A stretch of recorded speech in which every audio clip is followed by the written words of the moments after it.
East Pakistan के हवाले से ये बात ज़हन में रखिएगा कि जब पाकिस्तान बना है उस वक्त भी ये मसला मशरकी पाकिस्तान का कोई चंद साल में, चंद महीनों में, चंद हफ्तों में नहीं बन गया था।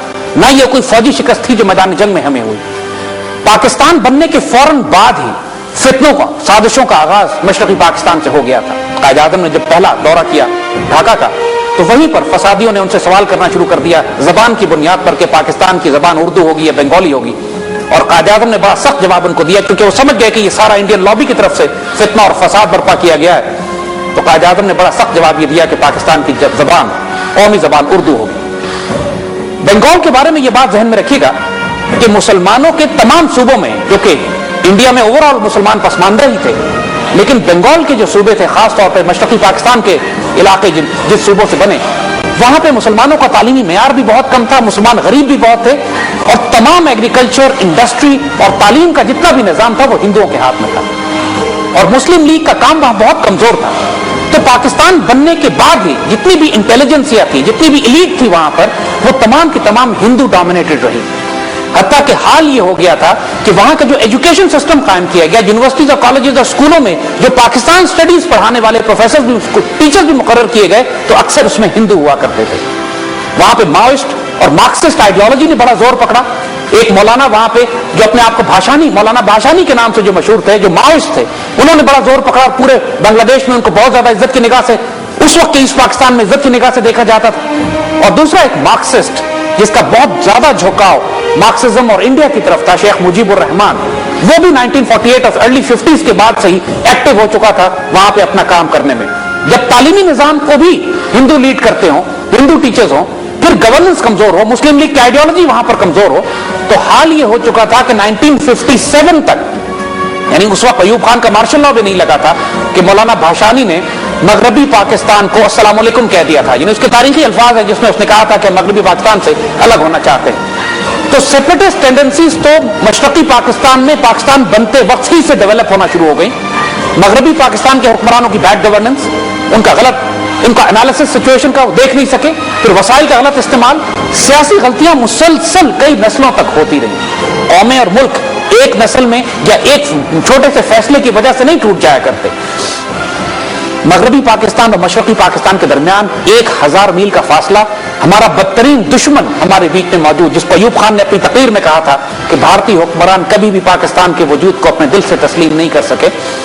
तो इंडियंस ने पाकिस्तान की इस कमजोरी को हमेशा से देख लिया था और ईस्ट पाकिस्तान पर उनका फोकस बहुत ज्यादा रहा था। पाकिस्तान बनते ही बहुत बड़ी तादाद में Marxist, Maoist, pro Indian elements, liberal, seculars, इस्लामी जमातें तो प्रैक्टिकली वजूद ही नहीं रखती थी। पाकिस्तान की आइडियोलॉजी और आइडेंटिटी मशरकी पाकिस्तान में बहुत कमजोर हो चुकी थी।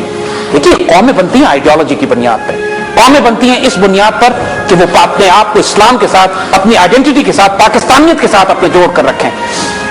लेकिन जब हुकूमतों की कमजोरी हो, एडमिनिस्ट्रेशन कमजोर हो, माशी वसाइल की तकसीम ठीक ना की जाए, गवर्नेंस खराब हो, और फिर दुश्मन हॉस्टाइल आइडियोलॉजीज, रुपया, पैसा, फंडिंग, ये तमाम चीजें किसी मुल्क में दाखिल करना शुरू कर दें, तो फिर आइडियोलॉजी कमजोर होती है और मुल्क के टूटने के प्रस्ताव बनते हैं। लेकिन यही बात, ये सब कुछ चंद सालों में नहीं होता। 1947 से जो फसाद शुरू हुआ, तकरीबन 25 साल लगे उसको अपनी शक्ल में अमल पजीर होते हुए कि जाके मशरकी पाकिस्तान हमसे अलग हो।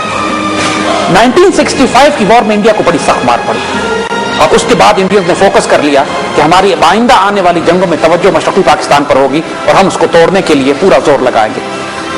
अब 40 साल होने को आए हैं 1971 के क्राइसिस को, तकरीबन अगले 2011 में 40 साल हो जाएंगे, और अब बहुत ज्यादा डॉक्यूमेंट्स रिलीज हो चुके हैं, आर्टिकल्स लिखे जा चुके हैं मशरकी पाकिस्तान के क्राइसिस पे, ईस्ट पाकिस्तान की उस जंग पे। अमेरिकन डॉक्यूमेंट्स भी डिक्लासिफाई हुए हैं। खुद मुक्ति बाहिनी के उन गुरीलों ने, जिन्होंने पाकिस्तान के खिलाफ जंग की थी, उन्होंने किताबें लिखी हैं और अपनी सारी वाकयात और हकीकत बयान की है। इंडियन राइटर्स बहुत सारे सामने आ गए हैं कि जिन्होंने 1971 के वाकयात को सामने रखा है।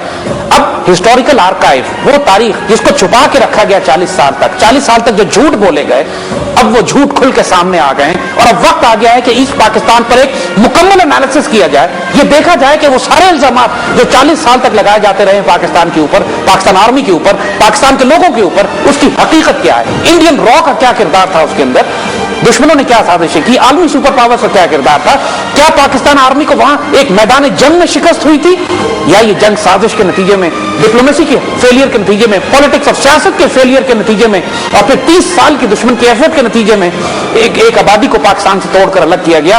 और क्या वो जो मैदान जंग में जो हीरोइक्स थे हमारे, जो हमारे जांबाज, हमारे गाजी, हमारे सोल्जर्स ने हमारी तारीख की अगर आला तरीन मिसालें आप देखना चाहते हैं जुर्रत और दिलेरी की और शहादत की, जिसको हमारी तारीख में आज नहीं पढ़ाया जाता, वो ईस्ट पाकिस्तान में।